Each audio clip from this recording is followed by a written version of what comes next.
Listo. Entonces, ahora sí me ven bien, ¿sí? Sí, profe.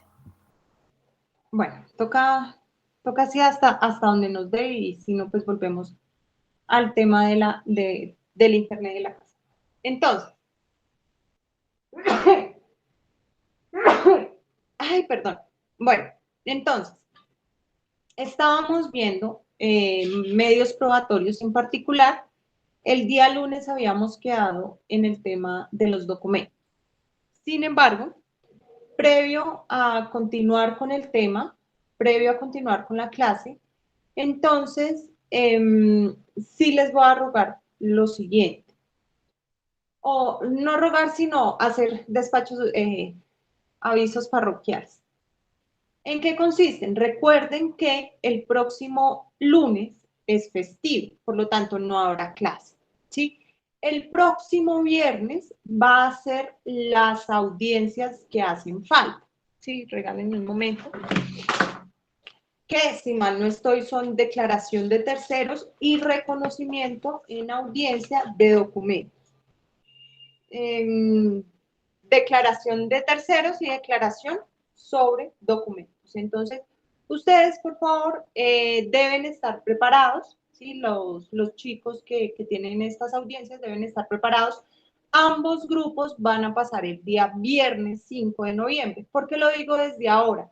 Porque el lunes no va a haber clase, la última clase, pues, o la clase previa a esta a estas audiencias simuladas, eso, ¿listo? Entonces, yo creo que ya deben al menos tener los hechos claros, el litigio sobre lo que se va a desarrollar. ¿Listo? Habiendo dicho esto, entonces ahí sí continuamos. Les pido el favor que me excusen porque el internet y el computador, vuelvo y reitero, están bastante lentos. Entonces, habíamos quedado el día lunes, sí, déjenme les presento aquí las diapositivas. Habíamos quedado el día lunes con los medios de prueba, estábamos hablando sobre los documentos. Entonces habíamos dicho que el documento pues es una cosa creada por el hombre, sí, o donde hubo intervención del hombre, más específicamente para transmitir algo. ¿Sí? Para transmitir, narrar, hablar sobre unos hechos, ¿sí? Este medio probatorio es más de tipo histórico y representativo, ¿sí? Independientemente de la modalidad del documento. Clasificamos los documentos, hablamos que según su procedencia se podían clasificar en público o privado, según su contenido, entonces también hablamos que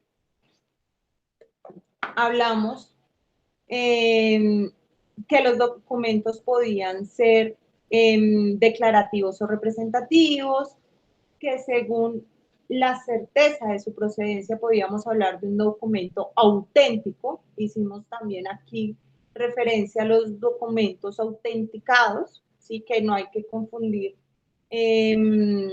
documento auténtico con documento autenticado.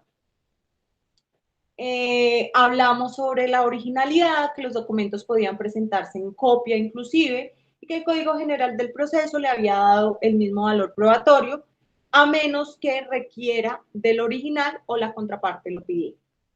Hablamos también, según el mérito probatorio, que pues que en algunos hechos o sobre el debate de unas situaciones jurídicas en concreto, iba a haber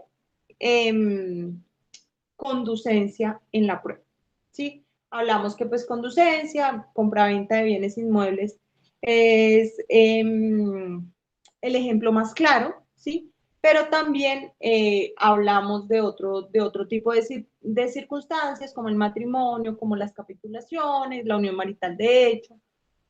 Bueno, también hicimos referencia sobre el valor probatorio de los documentos. Volvimos a hablar de la conducencia, que en ciertos casos sí se requería no solo el documento como tal, sino, perdón, ya aquí estábamos en requisitos adicionales y entonces hablamos de qué sucedía cuando el documento era otorgado en el extranjero, sí, que estamos frente a tres situaciones, cuando el documento es privado, pero en la misma lengua española, cuando el documento es público, a pesar de seguir en la misma lengua española o castellano, y también hablamos del documento en lengua extranjera distinta al español y castellano. ¿Cuáles serán los requisitos?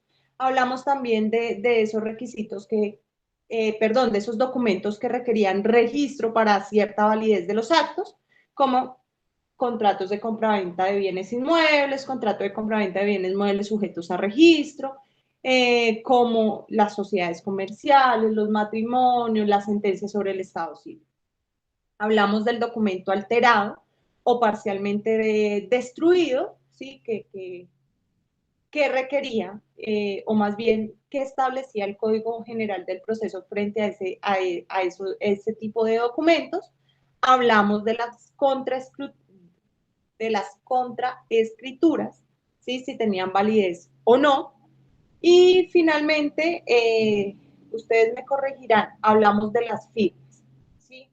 Las clases de firmas, hablamos de qué sucedía cuando la persona no podía o no sabía firmar, ¿sí? Hablamos de qué valor probatorio tenía un documento sin siquiera haberse firmado por su creador, y creo que quedamos ahí, ¿sí? ¿Alcanzamos a tratar documentos firmados en blanco o eso también lo vimos? Eso también lo vimos. Eso también lo vimos. Sí, Ok, o sea, también hicimos estudio del artículo 261, ¿sí? sí, profe. Ok. Ahí sí habíamos quedado o alcanzamos a ver documentos emanados de terceros.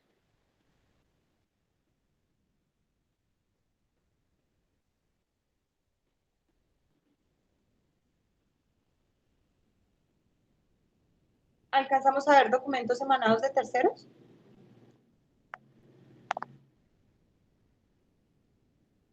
No, profe. Lo último que vimos fue lo del 261.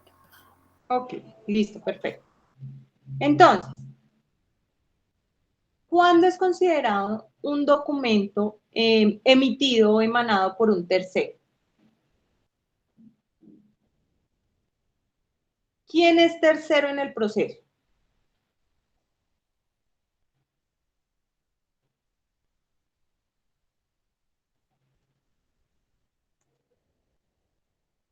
¿A quién se le considera tercero en el proceso?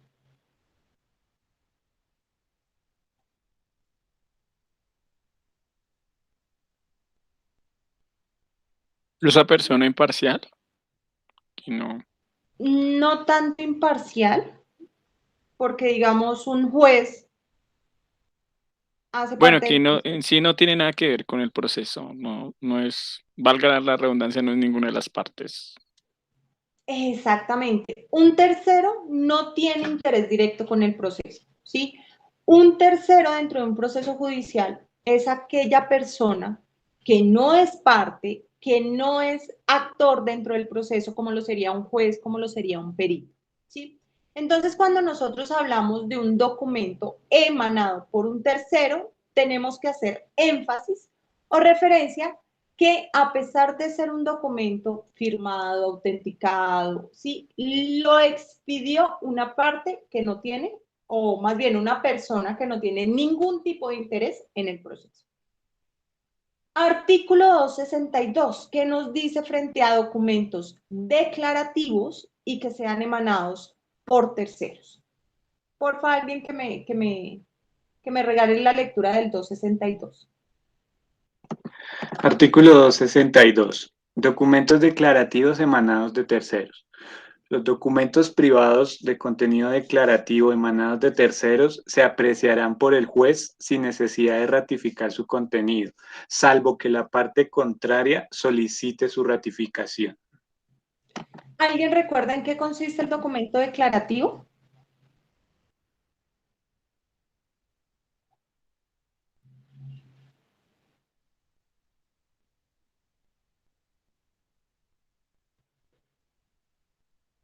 cuando vimos la clasificación según su contenido, ¿alguien recuerda en qué consiste un documento declarativo? ¿O entendió en qué consistía un documento declarativo?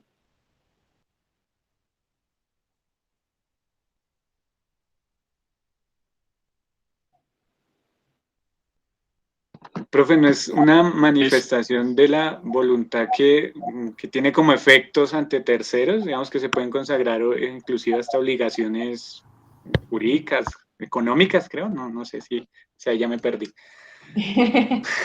Hasta ahí llegué, profe, hasta ahí llegué. Listo, muy bien. Sí, el documento declarativo siempre va a hacer referencia a aquel que pretenda hacer una manifestación que busque una consecuencia, ¿sí? Esa consecuencia bien puede tener el objetivo de crear una obligación, como tú lo dijiste, una deuda, un pagaré, un contrato, o bien no la puede tener, ¿sí? De allí que los documentos declarativos también se clasifiquen en de simple conciencia, en documentos declarativos de simple conciencia o documentos declarativos dispositivos.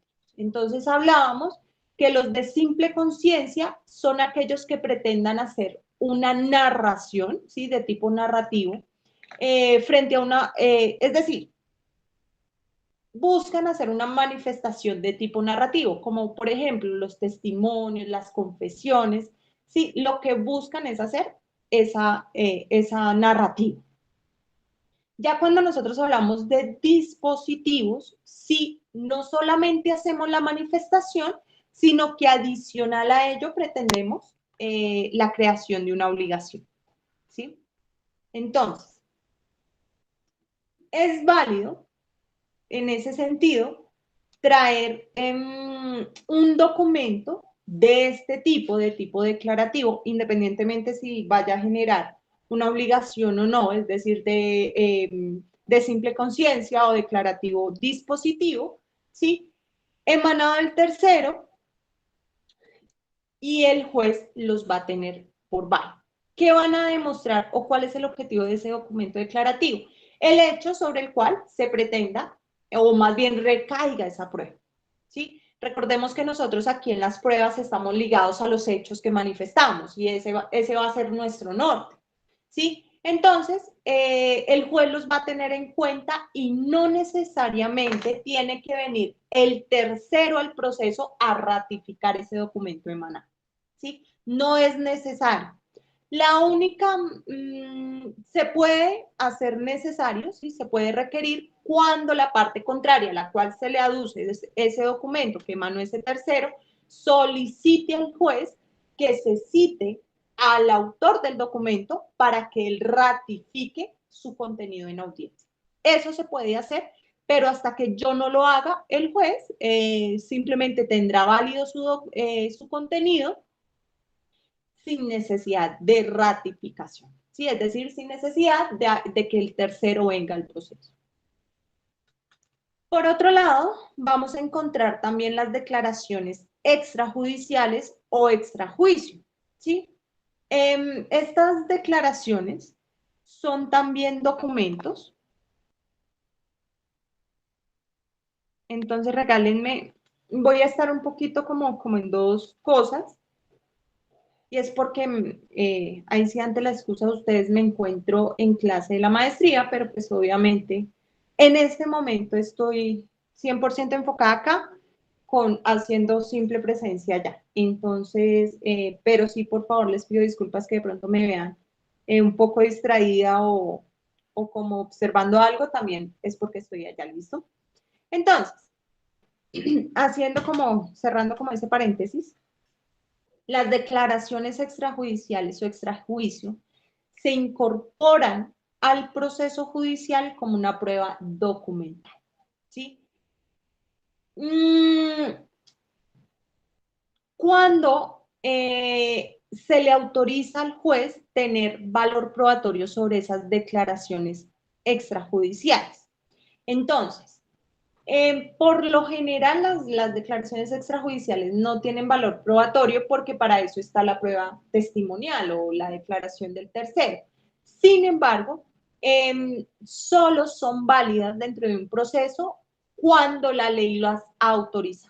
¿Y en qué caso la ley autoriza incorporar en un proceso judicial una declaración extrajudicial como una prueba documental? Entonces se dan en los siguientes casos. Para probar la supervivencia de una persona, ¿sí?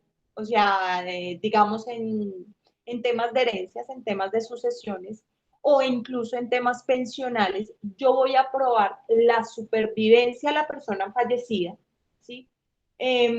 A través de una declaración extrajudicial. La ley lo permite, la ley lo valida, no solo para procesos judiciales, sino también para procesos administrativos como el reconocimiento de una pensión. Otra,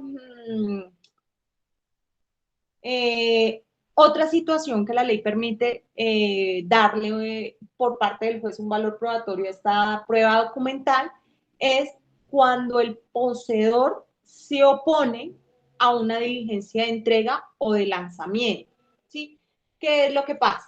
Ya el juez, obviamente, en la diligencia de entrega de un bien, aparece un tercero que hace una oposición, ¿sí? ¿Quién es ese tercero? Entonces, por lo general, cuando se presenta ese tipo de posesiones, o es el poseedor o es el tenedor del poseedor. ¿Sí? Cuando hablamos de tenedor del poseedor, el arrendatario del poseedor, del que se cree con ánimo de señor y dueño. ¿Sí? Entonces, para probar ese hecho de poseedor, incluso se puede realizar a través de declaraciones extrajudiciales de vecinos del sector, donde den cuenta que efectivamente ese señor se ha comportado como poseedor. Son válidas, en ese caso también, declaraciones documentales extrajudiciales. Por último, otra de las situaciones que se tiene en cuenta para dar un valor probatorio a esa prueba documental de declaración extrajudicial va a ser para procesos de filiación, procesos de declaratoria, disolución o liquidación de la unión marital de hecho, para establecer el estado civil de las personas, sí, pero únicamente son válidas para los procesos administrativos de reconocimiento de pensiones. ¿Listo? Entonces, es que él era mi papá. ¿Sí? ¿Cómo lo voy a probar? A través de una declaración extrajuicio, pero únicamente en el proceso administrativo, quiere decir en el fondo pensional. ¿Sí? Sobre todo, se presenta en la práctica, es más usual cuando se trata de uniones maritales de hecho, no ante la imposibilidad, porque el causante, digamos, era mi compañero permanente y pues falleció, pues ante la ausencia no podemos declarar la unión marital de hecho porque se hace imposible la asistencia a la notaría de él. Así que yo lo que realizo no es una escritura pública de reconocimiento de unión marital de hecho, sino precisamente una declaración extrajudicial bajo la gravedad del juramento que yo tenía la calidad de compañero permanente del causante y por lo tanto me da derecho al reconocimiento pensional. ¿Sí? En esos casos es cuando efectivamente se permite o la norma le da un valor probatorio incluso a las declaraciones extrajudiciales, pero cuando, vuelvo y reitero, cuando hablo de declaraciones extrajudiciales hago referencia a esa prueba documental, a ese documento donde contiene la declaración realizada. Artículo 253, por favor, alguien que me regale la lectura.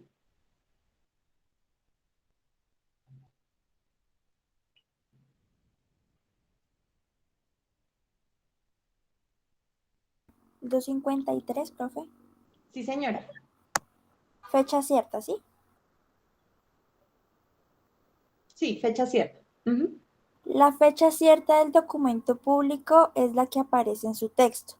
La del documento privado se cuenta respecto de terceros desde que haya ocurrido un hecho que le permita al juez tener certeza de su existencia, como su inscripción en un registro público, su aportación a un proceso o el fallecimiento de alguno de los que han firmado.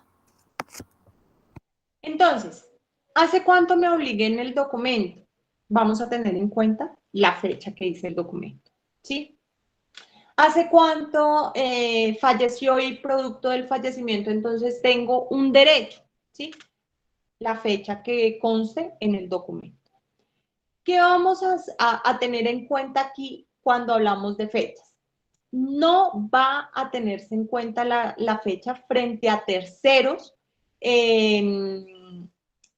bueno, a terceros que soliciten algún tipo de derecho o el reconocimiento de un derecho con relación a esa fecha, a menos que se trate de uno de los de las siguientes situaciones, ¿sí? Primero, la fecha, entonces vamos a hablar que la fecha del fallecimiento va a tenerse en cuenta desde el fallecimiento de alguno de los que lo han firmado, ¿sí? Un ejemplo, el documento está con fecha del lunes 25, ¿sí? Pero el miércoles la persona falleció. Entonces, y falleció sin haber firmado el documento. Aquí en este caso, pues la fecha no va a tener efectos para esos terceros o para, digamos, sus causantes, ¿cierto? También vamos a tener en cuenta la fecha del registro público, ¿sí? Acuérdense que hay unos actos que no se perfeccionan con la simple suscripción del documento, sino que requieren un paso adicional, ¿sí? Requieren de otra situación como el registro público. Entonces, ahí, digamos, el contrato de compraventa no se perfecciona por la simple suscripción del documento, sino necesariamente necesitamos válgame la redundancia, la inscripción en la Oficina de Registro de Instrumentos Públicos. Lo mismo sucede para bienes muebles sujetos a registro, como vehículos automotores, naves o aeronaves que tengan su propio registro, ¿sí? Lo mismo sucede desde el día en que conste haberse aportado en el proceso, ¿sí? Yo tengo un memorial con fecha, qué sé yo, lunes 25, pero resulta que el sello del juzgado, ¿sí? Que le ponen al momento de recepcionar el documento, dice que es del miércoles 27. Entonces, no se me va a tener en cuenta la fecha prevista en el documento, sino la fecha de la constancia que realiza el funcionario judicial al momento de recibir ese documento. Desde el día en que haya tomado razón de él un funcionario competente, es decir, algo muy similar al anterior, que el funcionario se pronuncie sobre el documento, que tenga conocimiento del documento. ¿Sí? Desde el día en que el documento se reconozca ante notario o funcionario judicial. Volvemos a lo mismo. No vamos a tener en cuenta lo que nos dice el documento frente a la fecha, sino la fecha del reconocimiento ante el notario o ante el funcionario judicial. Esto sucede mucho es cuando nosotros hablamos de las autenticaciones, ¿sí? Entonces, la fecha del documento, la creación del documento no viene desde que se creó realmente, sino desde el reconocimiento ante el funcionario. O desde que haya ocurrido otro hecho que le permita al juez adquirir certeza de que en esa fecha, ese día cierto, fue que se creó ese documento y nacieron las obligaciones a las cuales yo estoy alegando que tengo derecho, ¿sí? Eso frente a los documentos privados. Cuando nosotros hablamos de documentos públicos, la fecha cierta es la que nos dice la resolución, la norma, la certificación, ¿sí? Ahí sí ya vamos a tener relación la fecha que aparezca en el documento público, ¿sí? Entonces, los demás casos está la norma así dispuesta porque se trata de documentos de tipo privado. Finalmente, ¿sí? Los libros de comercio de un establecimiento de comercio también constituyen prueba. ¿Y qué nos dice el Código General del Proceso frente a ello? Artículo 264, por favor.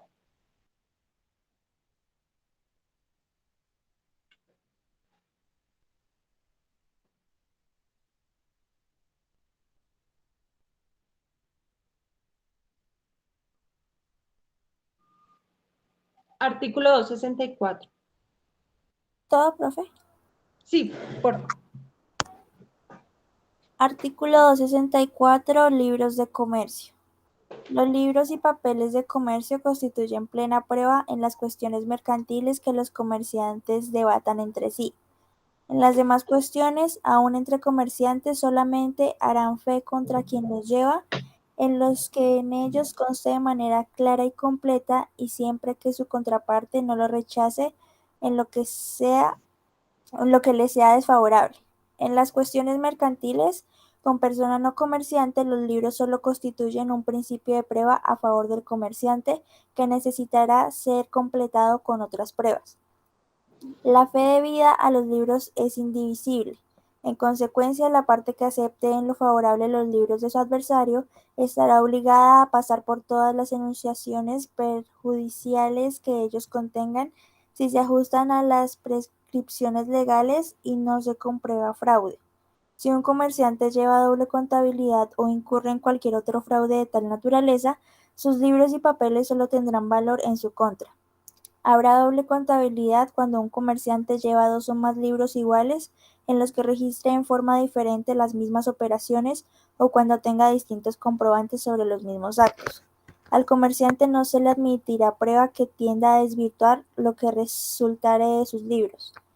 En las diferencias que surjan entre comerciantes, el valor probatorio de sus libros y papeles se determinará según las siguientes reglas. Primero, si los libros de ambas partes están ajustados a las prescripciones legales y concuerdan entre sí, se decidirá conforme al contenido de sus asientos. Segundo, si los libros de ambas partes se ajustan a la ley, pero sus asientos no concuerdan, se decidirá teniendo en cuenta que los libros y papeles de comercio constituyen una confesión. Tercero, si los libros de una de las partes no están ajustados a la ley, se decidirá conforme a los de la contraparte que los lleve debidamente, si aquella no aduce plena prueba que destruya o desvirtúe el contenido de tales libros.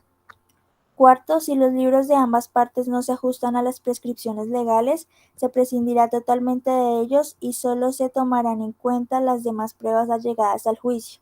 Y quinto, si una de las partes lleva libros ajustados a la ley y la otra no los lleva, los oculta o no los presenta, se decidirá conforme a los de aquella sin admitir prueba en contrario. Vale. Perdón, sigue. Contado, si una parte ofrece estar a lo que consta en los libros y papeles de la otra, se decidirá conforme a ellos. Gracias, Sofía. Entonces, en pocas palabras, todos los hechos en los cuales se esté debatiendo el tema comercial sobre todo de una persona jurídica de derecho privado, vamos a tener como prueba, como plena prueba, ¿sí? Y darle el valor probatorio que es con los libros de comercio, ¿sí? Con todas las constancias redactadas por esta persona jurídica y sus directivos, y que estén contenidos en los libros que se lleve de esa persona jurídica. ¿Listo? Hasta aquí el tema de los documentos, ¿sí? No sé si hay alguna duda que debamos resolver o algo en que enfocarnos.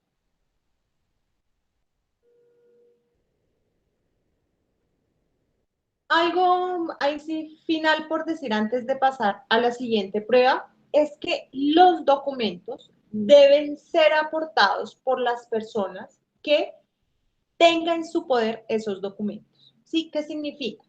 Que si yo tengo en mi poder el documento que demuestra el contrato de compraventa, que demuestra el parentesco, que demuestra el reconocimiento voluntario de paternidad, que demuestra un salario, si yo tengo la prueba documental en mis manos, es mi deber y obligación procesal aportarla al proceso. Si yo considero, por el contrario, que la prueba es indispensable y necesaria para el proceso, pero yo no la tengo, ¿sí? O sea, no está en mi poder, yo debo manifestar quién la tiene y solicitarle al juez que requiera a esa persona que tiene en su poder la prueba para que la aporte, ¿sí? Qué sé yo, le estoy diciendo que nosotros firmamos un contrato a término fijo, pero a mí no me dieron copia del contrato, solicito al señor juez, requiera al empleador para que aporte al proceso la prueba que está en su poder, porque yo no la tengo, ¿sí? Si es de la parte, es indispensable presentar la prueba, ¿sí? Es decir, yo como parte demandada manifiesto que mi contraparte, es decir, como parte demandante, perdón, manifiesto que mi contraparte, el demandado, tiene la prueba, ¿sí? Entonces, señor juez, requiera a la persona para que la aporte. Si no la aporta, ¿qué sucede si no la aporta? ¿Qué piensan ustedes? ¿Cuál sería la consecuencia de que pese a que sea la contraparte quien tenga la prueba en su poder, no la aporta?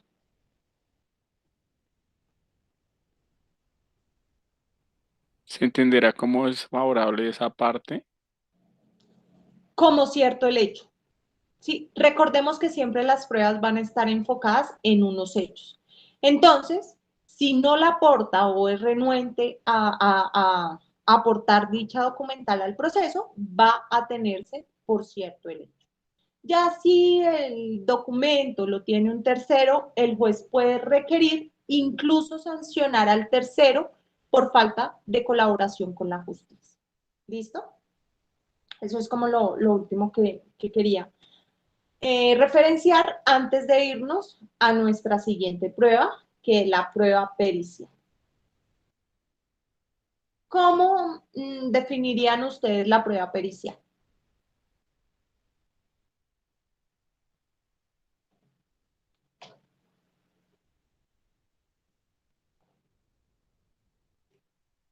Yo la definiré así, esta prueba se puede solicitar de manera oficiosa que la haga el juez o alguna de las partes también podría solicitar la prueba referente a una persona experta en cierto tema, ya sea pues el entorno al debate sobre un documento o no sé, un cuadro de demás cuestiones que de un dictamen. Sí, por ahí va ahí sí el kit del asunto. Tiene Sí, que por ser ahí un va experto obviamente del tema, ¿no? Y de alto reconocimiento y debe estar, supongo, en la lista de auxiliares de la rama judicial. Entonces, cuando nosotros hablamos de la prueba pericial, ¿sí? Hacemos referencia a que se trata de una declaración de ciencia, ¿sí?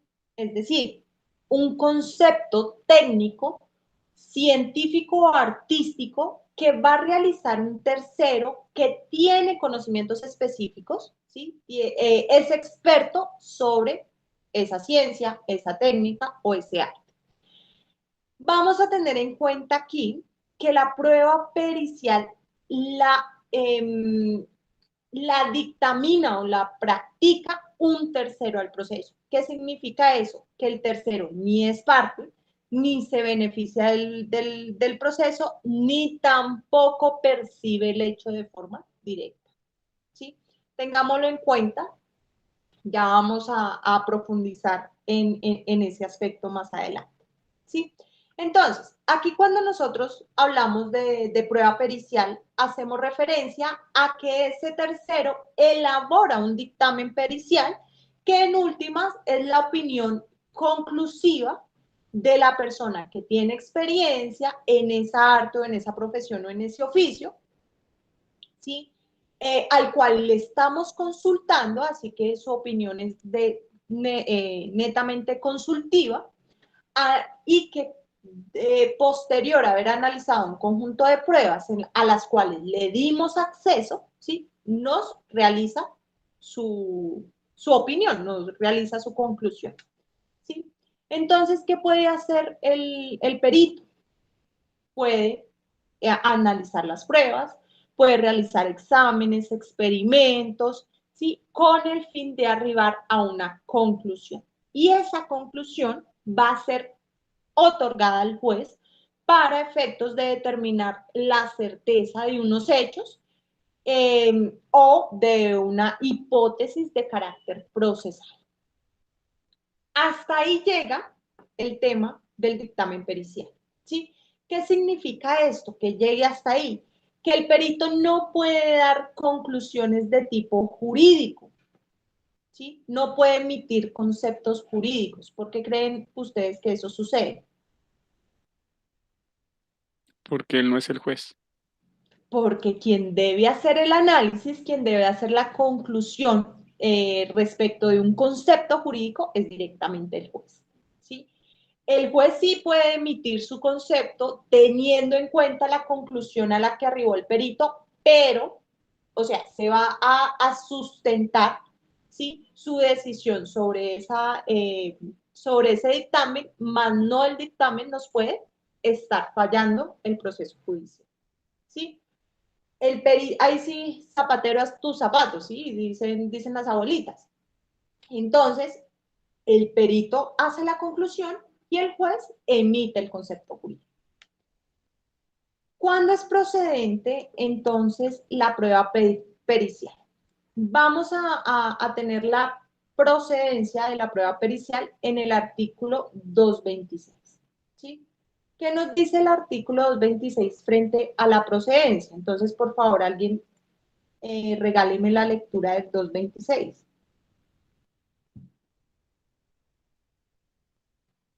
¿Todo, profe?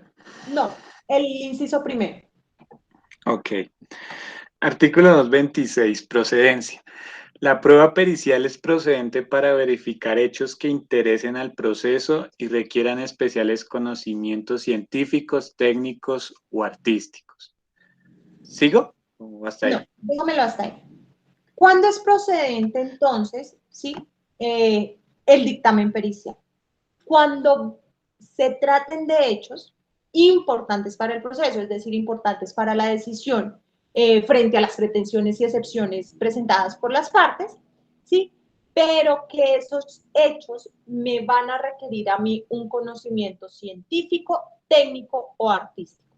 ¿Qué es lo que pasa? Sí, el juez está sometido a ciertas situaciones, a ciertos procesos que pues debe tener conocimiento, pero es que los conocimientos que nosotros le pedimos al juez es netamente jurídicos, ¿sí? Es físicamente imposible que una persona sepa de todo. Así que lo que le damos al juez con esta prueba es que, bueno, usted no sabe de medicina. Bueno, señor juez, usted por favor apóyese de un médico que le emita un concepto, pero que ese médico sea experto en esa ciencia.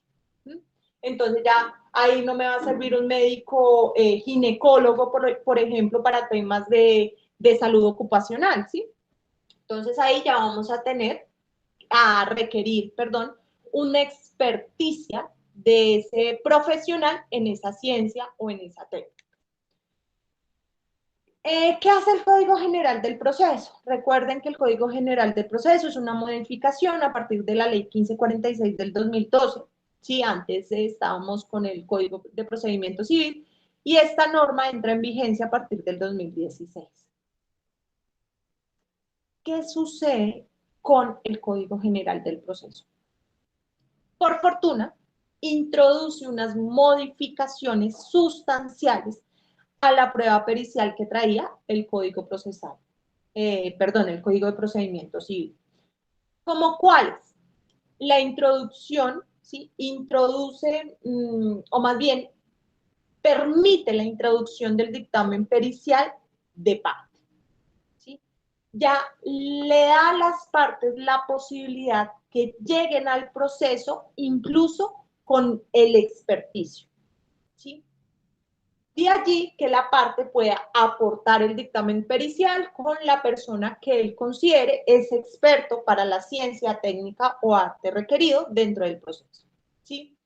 Suprime lo que me decía Jorge, yo, ay, está que se me salía un letrerito, pero imagínense que en el dictamen pericial, en la norma del Código General del Proceso, elimina la lista de auxiliares de la justicia. O más bien no la lista de auxiliares de la justicia, elimina de la lista de auxiliares de la justicia, porque todavía hay algunos auxiliares, elimina los peritos, ¿sí? Elimina los traductores, elimina los peritos en contabilidad, elimina los peritos, ¿sí? Ya aquí, al momento de hacer esa modificación sustancial, el Código General del Proceso indica. O ese es como el querer ser de la norma. Dice, a mí no me interesa si la persona hace parte de una lista o no. A mí lo que me interesa es que ese perito sea experto y tenga un reconocimiento en esa ciencia, en esa técnica o en esa. ¿Y cómo le vamos a dar credibilidad al perito en este dictamen pericial? Es qué tanta experiencia tiene, ¿sí? Y por eso es que aquí hablamos de experticia. ¿Cómo me va a convencer a mí este perito que él sí es el idóneo para emitirme este tipo de conceptos? ¿Sí? Entonces aquí eso es es un avance bastante importante que trae el Código General del Proceso. Otra modificación, elimina de forma definitiva la contradicción a través de incidente, ¿sí? Antes yo necesitaba iniciar un trámite incidental, es decir, un proceso chiquito, al proceso originario, ¿sí? O al proceso normal, para poder controvertir el dictamen pericial. Y finalmente, ¿sí? También, bueno, no lo elimina, sino que lo modifica, ¿sí? Remite a la prueba testimonial la práctica del interrogatorio del perito, ¿sí? Es decir, remite a las reglas del testimonio el tema del interrogatorio que le vamos a hacer a los peritos cuando sustenten su dictamen pericial. Adicional a ello, eso frente a lo que traía el Código de Procedimiento Civil, adicional a ello, reemplaza ese trámite engorroso de procedimiento de petición, decreto, práctica y valoración del dictamen pericial, porque es decir, antes con el CPC yo tenía que pedir la prueba, sustentar la prueba ante la necesidad, la pertinencia, la utilidad, sí, debía esperar a que el juez me decretara la prueba y fijara la práctica. Ahorita ya no es así, sino que reemplaza ese procedimiento por aporte de un dictamen pericial por las partes y la contradicción del mismo dictamen. O sea, se permite de esa forma un procedimiento aún más ágil, incluso para contradecir el dictamen, y es lo que vamos a ver a continuación. ¿Cómo contradecimos un dictamen presentado por nuestra contraparte? A ver, ¿qué nos dice el artículo 228 del Código General del Proceso? ¿Cómo lo podemos controvertir? Artículo 228.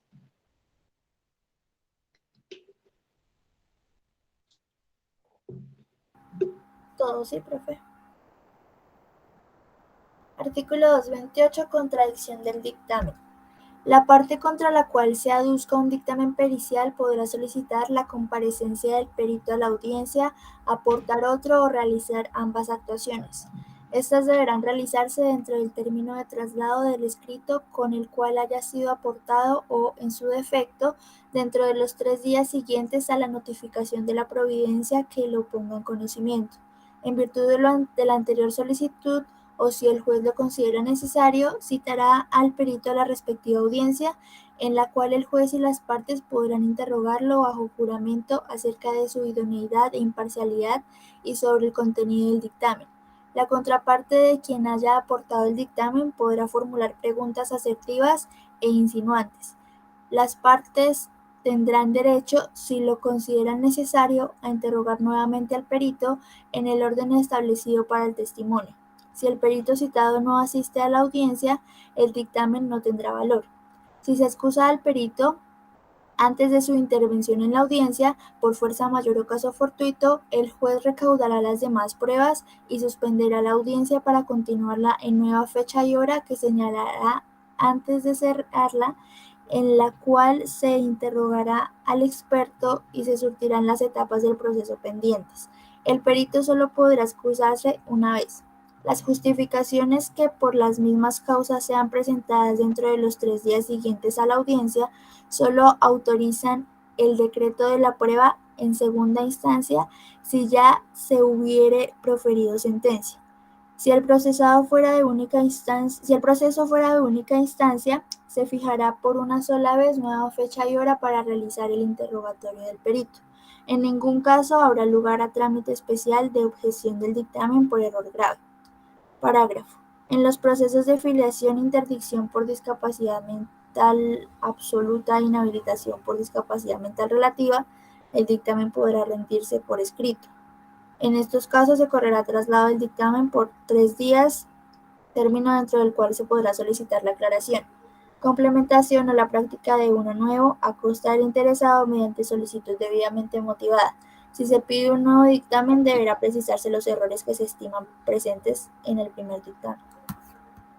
Entonces, Profe, ¿eso está modificado? O sea, ¿está ese parágrafo? sí, es que lo que pasa es que hay una ley, ¿sí?, que modifica el proceso de interdicción, ¿sí? O sea, no lo modifica, sino que lo elimina. Entonces ahí habla es del ejercicio de la capacidad legal con limitaciones. Bueno, eso es un tema de familia un poquito enredado, porque antes yo podía declarar la interdicción de una persona, así se llamaba el proceso, por cuestiones de incapacidad por enfermedades mentales, sí, por discapacidad. Entonces, lo que hace la ley, esta es una ley es relativamente reciente, si mal no estoy, es de hace 2 años, elimina ese procedimiento, ¿sí?, el proceso de interdicción, y regula, bueno, un trámite, algo de una capacidad legal, o sea, como el reglamento del ejercicio de la capacidad legal para personas, bueno, con discapacidad, por así decirlo, con discapacidad, a pesar de que sean mayor de edad. Entonces, por eso es que está como subrayado, porque efectivamente los procesos de interdicción fueron eliminados a partir de esta ley. Desconozco actualmente cómo se maneja, porque yo, o sea, ahí sí, cuando vi clases sí estaba el proceso de interdicción. Entonces uno decía, la persona no es capaz de representarse a sí mismo, entonces proceso de interdicción. Ahorita ya no es ese proceso, sino es otro, pero, o sea, lo desconozco a detalle. Sí, ahí sí me disculpará. Entonces, ¿qué sucede con la contradicción del dictamen pericial? El dictamen pericial debemos distinguir 2 clases de prueba pericial. La prueba pericial aportada por la parte y la prueba pericial decretada de oficio, ¿sí? Distingamos primero esas 2.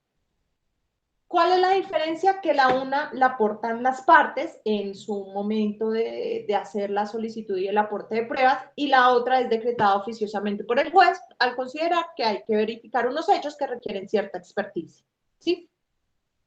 Cuando nosotros hablamos de un dictamen pericial aportado por la parte, no quiere decir que el perito sea imparcial, no sea imparcial, perdón, ¿sí? El perito, claro, como está a favor del demandante, ¿sí?, como lo trajo el demandante con su demanda, él va a decir lo que el demandante quiere que diga, ¿sí?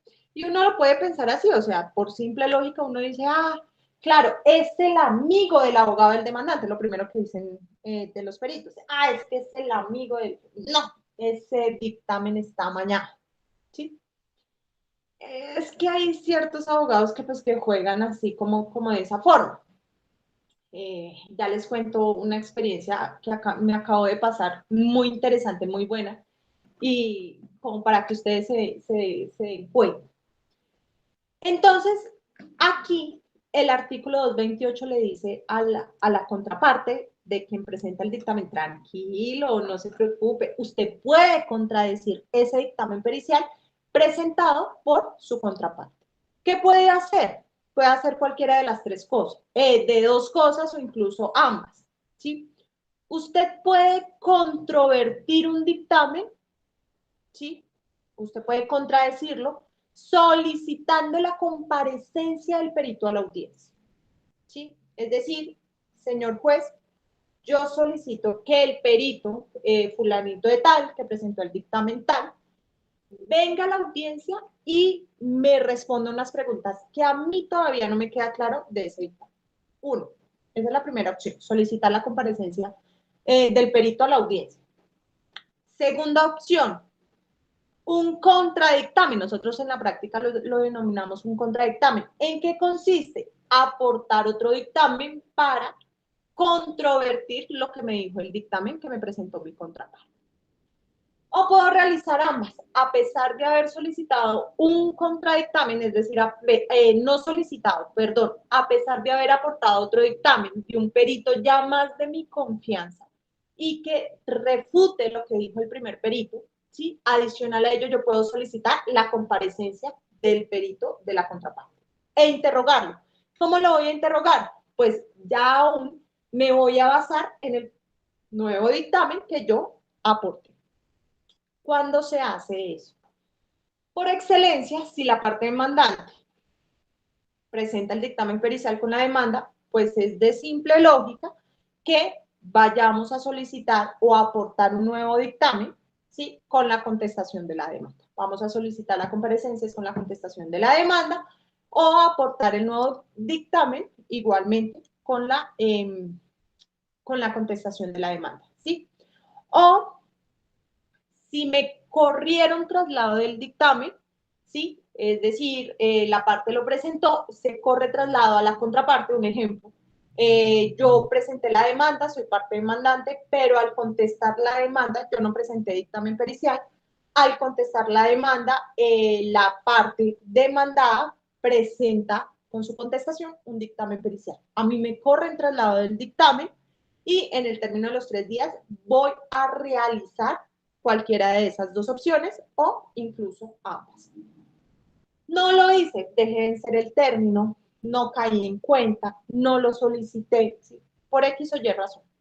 No controvertí el dictamen pericial, entonces me dice la norma que fácil. Al no tener contradicción, el dictamen pericial va a servir como plena prueba para asignar el mérito probatorio a los hechos que yo quería demostrar con ese dictamen pericial. Así que va a servir de plena prueba para la decisión que vaya a tomar el juez en el proceso judicial. ¿Sí? Yo no puedo estar controvertiendo el dictamen en la audiencia. Yo no, porque perdí mi oportunidad procesal. Recuerden que en materia procesal los términos son perentorios y únicamente puedo hacer dichos actos en las oportunidades procesales que me da la ley.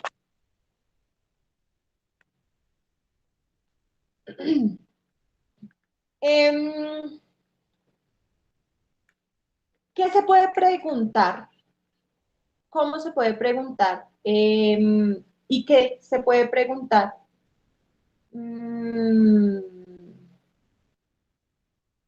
¿Qué se puede preguntar al perito en la audiencia? Se puede preguntar sobre el dictamen pericial e incluso se pueden hacer preguntas que tiendan a restarle credibilidad al perito. ¿Eso se puede hacer? Sí, sí se puede hacer. Y sobre todo, o sea, el artículo que nos acabo de leer, Sofi, pero también el artículo 235 me dice que yo puedo interrogar al testigo, incluso circunstancias o razones que puedan comprometer su imparcialidad.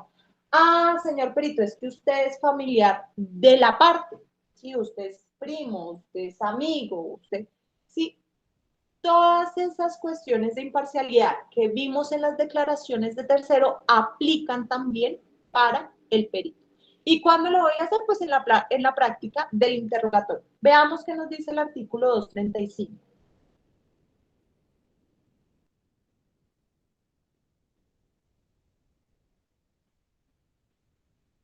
Artículo 235. Imparcialidad del perito.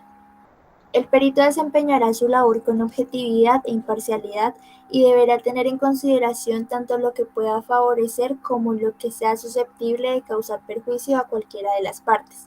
Las partes se abstendrán de aportar dictámenes rendidos por personas en quienes concurre alguna de las causales de recusación establecidas para los jueces.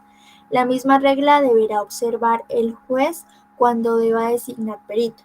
El juez apreciará el cumplimiento de ese deber de acuerdo con las reglas de la sana crítica, pudiendo incluso negarle efectos al dictamen cuando existan circunstancias que afecten gravemente su credibilidad. En la audiencia, las partes y el juez podrán interrogar al perito sobre las circunstancias o razones que puedan comprometer su imparcialidad.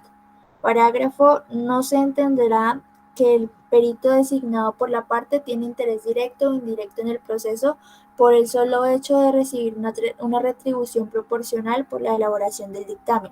Sin embargo, se prohíbe pactar cualquier remuneración que penda del resultado del litigio. Bueno, vuelvo y reitero, o sea, el tercero, que es el experto, debe ser imparcial, tiene las mismas reglas del tercero que nos declara, ¿sí? Es decir, del testigo. Pero, señor juez, es que lo que pasa es que al momento de realizar, regálenme un momento,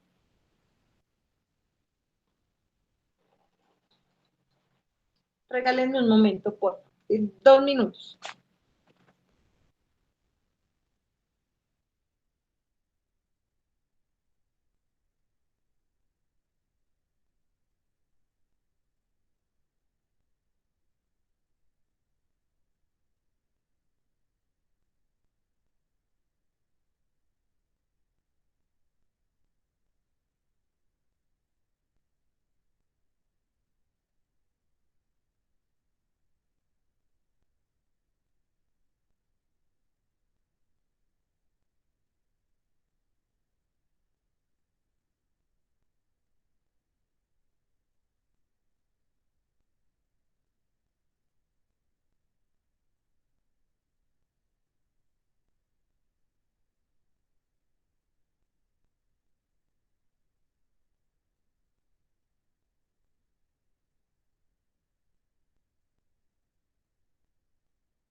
Dios, listo. Qué susto tan hijo de madre el que me, porque vi que se quedaron callados en la clase de la maestría. Yo dije, fue macho, están haciendo algún trabajo o algo. Entonces estaba preguntando qué estaban haciendo y no. Ya efectivamente salimos a receso. Entonces, ya puedo cerrar acá por este lado y también me consume menos internet. Entonces, estábamos diciendo, el simple hecho de que yo tenga que pagar el perito siempre debe ser imparcial, si no debe tener ningún tipo de interés. Sin embargo, uno sabe que el trabajo lo cobra, ¿cierto? El trabajo de cualquier persona vale, cuesta. Así que apenas nosotros hablemos de la introducción de un dictamen pericial, aquí lo sabemos, o sea, eso es de lógica, la parte que aportó el dictamen pericial tuvo que haber incurrido en unos gastos del perito, ¿sí? Entonces, señor juez, es que yo sé que ellos le pagaron y le pagaron tanto. Entonces, como le pagaron, yo no puedo hacer la manifestación de que el perito pierde su imparcialidad y sobre todo que vaya a perder su credibilidad por el simple hecho de haber recibido o de haber percibido un pago producto de sus honorarios, ¿sí? Producto de su experticia o de su dictamen pericial. Ello no le resta credibilidad, no le resta imparcialidad al perito. Eso frente a la contradicción del dictamen cuando es aportado por la parte. Recuerden que también hay otra forma de traer una prueba pericial al proceso y es la decretada de oficio. Es decir, que a diferencia de que las partes hayan aportado o contrario a la aportación del dictamen pericial producto de la voluntad de las partes o de su necesidad, ¿sí? Frente al proceso, el juez también puede declarar la parte. Obviamente el juez no va a orientar el dictamen pericial hacia uno u otro lado o en uno u otro sentido, sino que lo va a hacer con el fin de esclarecer unos hechos. Allí también, no porque el juez haya decretado el dictamen de forma oficiosa, significa que nosotros no podamos controvertirlos. No, el artículo 231 del Código General del Proceso nos da la posibilidad incluso de controvertir el dictamen pericial. ¿Cuándo lo podemos hacer y cómo lo podemos hacer? Artículo 231, por favor, muchachos, alguien que me regale la lectura.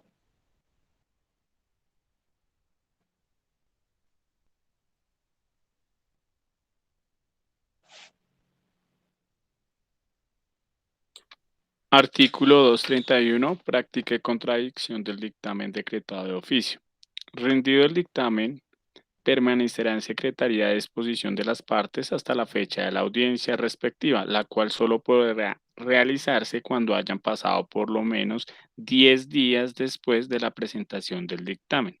Para efectos de la contradicción del dictamen, el perito siempre deberá asistir a audiencia, salvo lo previsto en el parágrafo del artículo 228. Entonces, ¿qué nos dice cuando el dictamen pericial es de oficio? Ustedes solo pueden tener una opción, solo pueden hacer una opción, ¿sí? Recuerden que con el dictamen aportado por la parte, tenemos dos opciones o incluso ambas, ¿sí? Aquí solo podemos hacer una cosa y es solicitar la comparecencia de ese perito a la audiencia y hacerle preguntas. Por otro lado, entonces, ¿cuándo yo lo puedo hacer? ¿Qué oportunidad procesal tengo para hacerlo? Si lo decreto de oficio, si no me... Entonces, lo correcto es que el perito aporte el dictamen pericial al proceso y el juez corra traslado a las partes para que se pronuncien sobre el dictamen pericial. En ese traslado, la norma nos dice aquí que son 10 días después de la notificación que da el conocimiento del dictamen pericial, usted puede solicitar la comparecencia del testigo a la audiencia para realizar las interrogaciones que dieran al lugar. Recuerden que la comparecencia del testigo, sobre todo cuando una de las partes o ambas lo solicitan, es de obligatorio cumplimiento, so pena de restarle validez al dictamen. ¿Sí? Es decir, el perito sí o sí no solo debe presentar la conclusión, no solo debe presentar su dictamen pericial, sino que debe sustentarlo, sobre todo cuando las partes lo han solicitado o el juez haya decretado la necesidad de que el perito comparezca a la audiencia. Si él no lo hace, porque ojo, solo se puede justificar por una única vez, pero si el perito no comparece a la audiencia, el dictamen pierde validez. No va a tener ningún tipo de valor probatorio. Hay otra clase de contradicción, ¿sí? De contradicción del dictamen y es una contradicción difusa, que es cuando la parte o la contraparte controvierte en el dictamen en una etapa procesal diferente a la audiencia. ¿Sí? ¿Cómo lo hacen? Sobre todo cuando interponen recursos que, sobre el auto que pone en conocimiento el traslado del dictamen pericial. Cuando se aporta un nuevo dictamen, también hablamos de una contradicción difusa, ¿sí? Es decir, etapas procesales distintas a el simple comparecencia, al simple interrogatorio que se puede hacer al perito en la audiencia. Como les decía, hay que diferenciar esta prueba pericial del testigo técnico. ¿Alguien recuerda en qué consiste el testigo técnico? Sí, era como que a esa persona que se llamaba, valga la redundancia, de testigo, pero esa persona tenía unos conocimientos técnicos sobre determinado tema, o un conocimiento superior, nos comentaba, profe. Sí, ojo, aquí el testigo técnico y el perito pueden tener similares conocimientos. Pueden saber lo mismo sobre la misma ciencia. ¿Por qué? Porque es la misma ciencia, ¿sí? Tiene los conocimientos, la experticia, la experiencia en el arte o en la ciencia, ¿sí?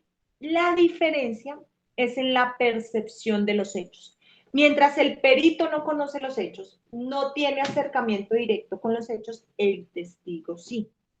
A pesar de tener esos conocimientos especiales, esa experticia especial que le da cierto valor en esa ciencia, técnica o arte, aparte de eso, presenció los hechos que están siendo alegados dentro del proceso. Entonces, yo no solo le estoy pidiendo su opinión científica, ¿sí? Su opinión profesional, sino adicional a ello le estoy diciendo, nárreme los hechos porque usted los conoce, usted sabe cómo fue. Estos testigos técnicos aparecen sobre todo en procesos de responsabilidad médica, ¿sí? Yo voy a interrogar al anestesiólogo para que, entonces él no solamente va a narrar de la percepción de los hechos de primera mano, sino que adicional nos va a otorgar unos datos técnicos que nosotros como jueces o como simples abogados no tenemos. ¿Sí? Esa es la esencial diferencia y lo debemos tener claro, porque el testigo directo, el testigo técnico, sí tiene percepción directa con los hechos, el perito no. El perito, conforme le dicen, conforme las pruebas recaudadas dentro del proceso, conforme lo que les van indicando, incluso las mismas partes o el mismo juez, él va a emitir una opinión científica o técnica. Profe, una pregunta. Sí. No sé, de pronto un caso hipotético, ¿no? Que sea un médico forense que el dictamen efectivamente se llame pues a interrogatorio a este médico y no sé, este médico sea de medicina legal y renuncia y pues obviamente ya es muy difícil localizarlo. ¿Cómo se haría ahí? Depende, sí. Por lo general, cuando los juzgados remiten experticias a institutos, ¿sí? Por lo menos. Un ejemplo, hay un instituto en Tunja que es el encargado de la gran mayoría de pruebas de ADN diferente a la de medicina legal, que se llama YUNIS. Lo que hacen los jueces es oficiar a los institutos, oficiar a la persona jurídica, sí, hablando de medicina legal. Ofíciese al médico forense de medicina legal para que realice una experticia sobre los siguientes hechos, ¿sí? El cuerpo de fulanita, sí, eso también se me olvida. Cuando nosotros hablamos de prueba pericial, la prueba pericial se puede hacer sobre cosas, ¿sí? Muebles o inmuebles, se puede hacer sobre personas, se puede hacer sobre documentos, se puede hacer sobre exámenes, se puede hacer, o sea, la prueba pericial es sobre cualquier cosa que yo necesite esclarecer dentro de un proceso judicial. Sean personas o sean cosas, la prueba pericial es válida. ¿Listo? Entonces quería como hacer ese paréntesis que no lo había mencionado. Entonces, lo que te decía, en ese caso, por regla general, los oficios que yo he visto es que la persona, el juez oficie sea el Instituto de Medicina Legal. Al forense, ¿cuál forense? El que esté, ¿sí? Tu pregunta me pone la siguiente hipótesis. Cosa diferente sería que yo como parte, ¿sí?, haya presentado un dictamen pericial, me hayan solicitado la comparecencia del perito y, oh sorpresa, ese perito falleció. Oh sorpresa, ya ahora no puede fungir como perito porque es funcionario judicial. No matemos al perito, si no, este perito me mata. No lo matemos todavía. Es funcionario judicial y producto de ser funcionario judicial ya no puede ejercer su profesión, o bueno, su oficio como perito. Ahí sí la cosa es complicada. O sea, ahí sí no sabría darte la respuesta porque por fortuna este señor está bien. O bueno, los dos peritos con los cuales nosotros hemos trabajado se encuentran en óptimas condiciones y esperamos que así sea, porque no sé qué pasaría, no sé qué sucedería en ese caso, si efectivamente antes de la audiencia, digamos, nos fijaron fecha y un mes después falleció el perito y una de las pruebas era precisamente, no tengo conocimiento, ¿qué sucedería? Por fortuna no he estado en esa situación. Y ahí les iba también a contar de la contradicción. Es que tantas cosas que pasan por la cabeza de uno que no sabe cómo organizar. Imagínense que en un proceso divisorio que me contrataron a mí, todavía lo estamos adelantando. El proceso divisorio, ¿en qué consiste? En dividir la cosa, ¿sí?, de la cual existe una comunidad, uno de los comuneros no quiere más continuar con la comunidad, así que pide la división de la comunidad. Sobre todo al hablar de comunidades, nosotros donde podemos encontrar por excelencia la comunidad en las sucesiones, ¿sí? Sobre todo cuando se adjudican en común y pro indiviso, por eso la comunidad, ¿sí?, en común y pro indiviso. 4, 5 personas siendo propietarios de una sola cosa, un solo bien. Entonces, yo solicito la división. ¿Qué es lo que pasa? Materialmente, si la división es posible, pues dividen la cosa en 5 partes, ¿sí? Ahí sí a lo salomónico. Cada uno se le da una parte igual. Ante la imposibilidad de dividir la cosa, sobre todo en casas que no tienen propiedad horizontal, bienes rurales es muy difícil la división, o sea, sí, realmente en cosas que sea imposible dividirlo, se somete a venta en pública subasta y como el dinero sí se puede dividir, pues se vende el inmueble en subasta pública y el producto, es decir, lo recibido por esa subasta, se divide en las partes iguales conforme son los comuneros y obviamente de acuerdo al derecho en porcentaje. Me llegó a la oficina uno de estos procesos divisorios, viene también de una sucesión, o sea, realmente las comunidades por lo general nacen de las sucesiones. ¿Qué sucede? De entrada, la persona demandante, la que solicita la división de la comunidad, solicita la venta en pública subasta. Dice, no, acá no podemos nosotros dividir, no, véndalo de una vez. Como estamos sometidos a venta, pues, ¿qué es lo primero que uno hace? El avalúo, ¿cierto? Ella, o bueno, ellos, el abogado y ella, presentaron la demanda solicitando la venta en pública subasta con un dictamen pericial sobre el avalúo de los inmuebles. O sea, ¿cuál es sobre qué se está evaluando, analizando los inmuebles? Y vamos a determinar cuánto valen, cuánto cuestan para irnos a venta en subasta pública. ¿Qué hice yo? Pues me contrataron la parte demandada y yo hice, pues obviamente hay que controvertir el dictamen. ¿Cómo lo controvierto? En la contestación de la demanda, aportando un nuevo dictamen pericial. Ahí yo, señor Moreno, ¿cómo me le va? Sí, es mi perito de confianza. Por favor, ayúdeme con el avalúo de estos y estos inmuebles. Su merced, ¿cuánto me cobran? No, yo le cobro tanto, para la audiencia, no tanto. Pues, cosas claras desde el principio. Presento yo el dictamen pericial, ¿sí?, con la contestación de la demanda y llamo al abogado. Le digo, señor, señor fulanito de tal, voy a presentar un nuevo dictamen controvertiendo el dictamen pericial que ustedes presentaron en un inicio, se lo envió desde ya porque aparte tuvimos una suspensión en el proceso mientras se solucionaban otras cosas de otros asuntos, pero que afectaban el proceso judicial. Yo se lo envié con el fin de que lo evaluara y si era del caso, pues controvertiera también mi dictamen pericial. Me llaman la semana pasada, de hecho, y me dice, doctora, y yo, sí, señor, cuénteme, es que necesito a su perito, su merced me puede dar el número de su perito, y yo, sí, claro, y eso. Me dijo, no, es que el dictamen que ustedes presentaron en el proceso divisorio es excelente, o sea, uno no tiene de dónde refutar, porque pues, o sea, ¿qué va a refutar uno? O sea, lo hizo también que uno, pues, o sea, no, más bien présteme el contacto porque efectivamente lo quiero contratar para mis propios asuntos. Yo, súper chévere. ¿Sí?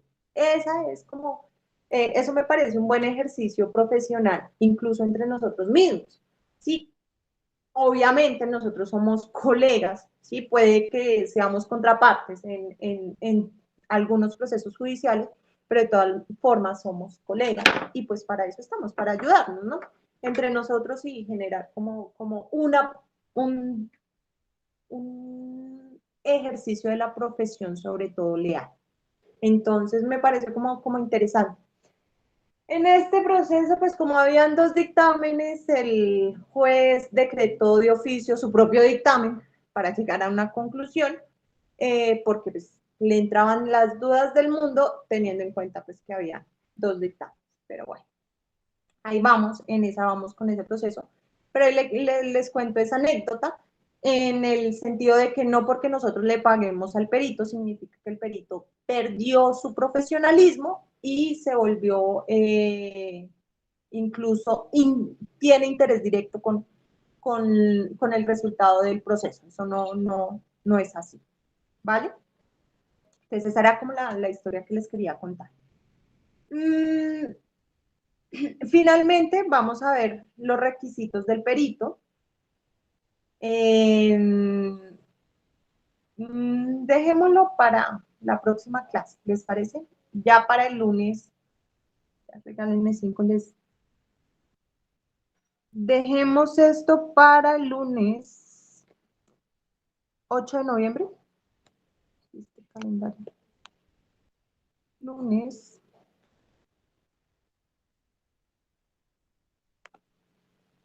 8 de noviembre. ¿Listo? Ese 8 de noviembre vamos a ver. Inspección judicial es súper cortico. Inspección judicial son por ahí unos 4, si acaso 4 artículos del Código General del Proceso y finalizamos con la prueba indiciaria para el día viernes 12 tener nuestro parcial final de la materia. ¿Listo? Entonces dejemos los temas así claros. Nos faltaría inspección judicial, indicios y pues la prueba por informe también es súper corta, entonces les diré la disposición y finalizamos nuestros medios probatorios. ¿Listo? ¿Alguna pregunta, comentario, duda, inquietud?